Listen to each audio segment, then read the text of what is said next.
Mazarine Pinjot a sorti un nouveau roman, Le Salon de Massage, le 23 août 2023 aux éditions Mial et Baroet. Si est sans doute la dernière fois qu'elle signe une couverture avec ce nom.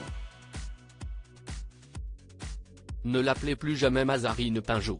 L'autrice, qui assure actuellement la promotion de son nouveau roman Le Salon de Massage, a signé la couverture de cet ouvrage d'un nom qu'elle ne devrait plus utiliser.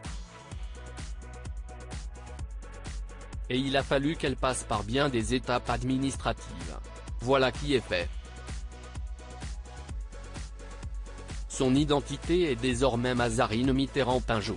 L'occasion d'accorder un clin d'œil à son père, notre ancien président de la République François Mitterrand, décédé le 8 janvier 1996.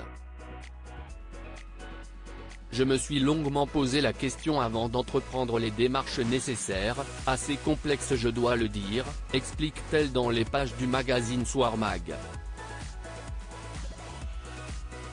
J'ai pensé que c'était finalement assez naturel puisque j'étais sa fille.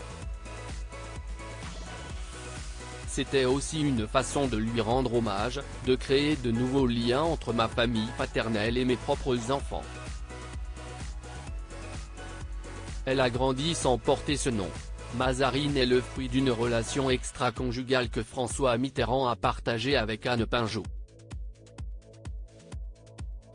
Née en 1974 à Avignon, elle n'avait été reconnue par l'homme politique que 10 ans plus tard, le 25 janvier 1984.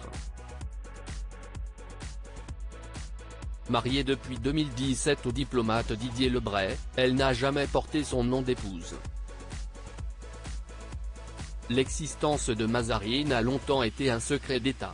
La légende veut que, petite fille, elle a écrit, dans un formulaire à remplir distribué par son école, que son père était président de la République, à la surprise du corps enseignant. Info ou intox ? J'étais toute petite, je ne conserve pas le moindre souvenir, assure-t-elle. On m'a raconté cela et je sais que personne ne m'a cru, bien entendu. Ma mère a été convoquée par le directeur et a clôturé le débat en disant « Ma fille ne ment jamais ». Ce changement d'identité n'est pas la seule chose qui lie Mazarine à son père biologique. Elle a également accepté de devenir l'une des administratrices de l'Institut François Mitterrand. Mon père est entré dans l'histoire, et ce lieu est essentiellement destiné à préserver sa mémoire à travers toutes sortes de documents, à commencer par des archives et des livres. Il est ouvert en particulier aux chercheurs qui travaillent sur la société contemporaine des années 1980.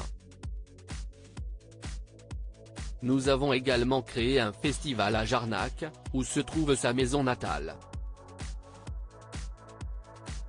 Retrouvez l'interview de Mazarine Pinjot dans le magazine Soir Mag.